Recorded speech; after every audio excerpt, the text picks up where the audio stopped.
Wednesday, August 4th, 1943. Dear Kitty, now that we have been in the secret annex for over a year, you know something of our lives. Well, you're right, we do. The audience is Kitty. I'm Kitty. You're Kitty. But some of it is quite indescribable.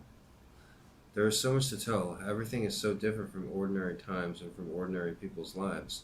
But still, to give you a closer look into our lives, now and again I intend to give you a description of an ordinary day. Today I'm beginning with the evening and night. This is a rather longer entry from her. 9 o'clock in the evening. The bustle of going to bed in the secret annex begins, and is always really quite a business. Chairs are shoved about, beds are pulled down, blankets unfolded. Nothing remains where it is during the day.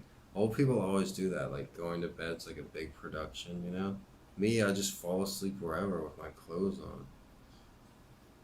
I sleep on the little divan, which is not more than 1.5 meters long, so chairs have to be used to lengthen it. A quilt, sheets, pillows, blankets are all fetched from Dussel's bed where they remain during the day. One hears terrible creaking in the next room. Margot's concertina bed being pulled out. Again, divan, blankets, and pillows. Everything is done to make the wooden slats a bit more comfortable.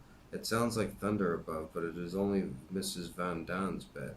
This is shifted to the window, you see, in order to give Her Majesty the pink bed jacket fresh air to tickle her dainty nostrils. After Peter's finished, I step into the washing cubicle where I give myself a thorough wash and general toilet. It occasionally happens, only in the hot weeks or months, that there is a tiny flea floating in the water.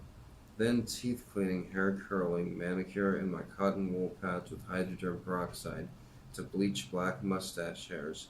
All this in under half an hour. 9:30. That's so, I don't know, it's trivial that she's doing all that and sad, you know? Not for her, it shows her, if I was her, I would encourage her to keep doing that in times like that. You want to go about normalcy, they say, during times of distress. But it's just sad because you know the ending. 9:30. Quickly into dressing gown, soap in one hand, potty, hairpins, pants, curlers, and cotton wool in the other. I hurry out of the bathroom, but usually I'm called back once for the various hairs which decorate the wash basin in graceful curves, but which are not approved of by the next person. 10 o'clock. Put up the blackout. Good night. For at least a quarter of an hour there is creaking of beds and a sighing of broken springs. Then all is quiet. At least that is if our neighbors upstairs don't quarrel in bed. 11:30. The bathroom door creaks. A narrow strip of light falls into the room. A squeak of shoes, a large coat, even larger than the man inside it. Dussel returns from his night work in Kraler's office. Shuffling on the floor for 10 minutes, crackle of paper, that is the food which has been stowed away, and a bed is made. Then the form disappears again, and one only hears suspicious noises from the lavatory from time to time. 3 o'clock.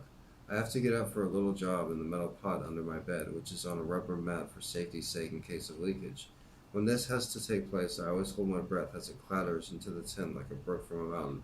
Then the pot is returned to its place, and the figure in the white nightgown, which evokes the same cry from Margot every evening. Oh, that indecent night dress! Step back into bed. Then a certain person lies awake for about a quarter of an hour, listening to the sounds of the night. Firstly, to whether there might not be a burglar downstairs, then to the various beds above, next door, and in my room, from which one is usually able to make out how the various members of the household are sleeping, or how they pass the night in wakefulness. She's very observant. I can totally relate to that being a writer. I always notice every little thing going on around me.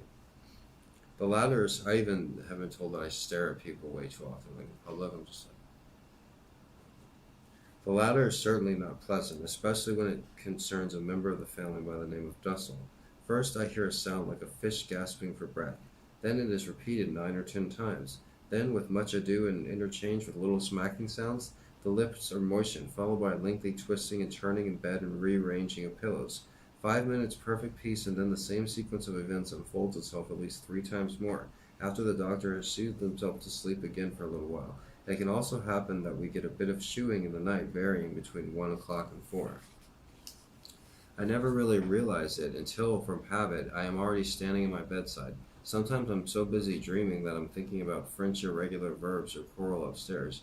It is some time before I begin to realize that guns are firing and that I am still in the room, but it usually happens as described above. I quickly grab a pillow and handkerchief, put on my dressing gown and slippers, and scamper to Daddy like Margot wrote in this birthday poem. The first shot sounds a dead of night. Hush, look, a door creaks wide open. A little girl glides into sight, clasping a pillow by her side. Once landed in the big bed, the worst is over, except if the firing gets very bad. 7:15. The alarm clock that raises its voice at any hour of the day, if one asks for it, and sometimes when one doesn't. Crack, ping. Mrs. Van Daan has turned it off. Creak. Mr. Van Daan gets up, puts on water, and then full speed into the bathroom. 7:15. The door creaks again. Dussel can go to the bathroom. Once again, I take down the blackout, and a new day in the secret annex has begun. Yours, Anne. That was the Diary of Anne Frank. If you haven't already, click the thumbs up button, hit the subscribe button. Thanks for watching.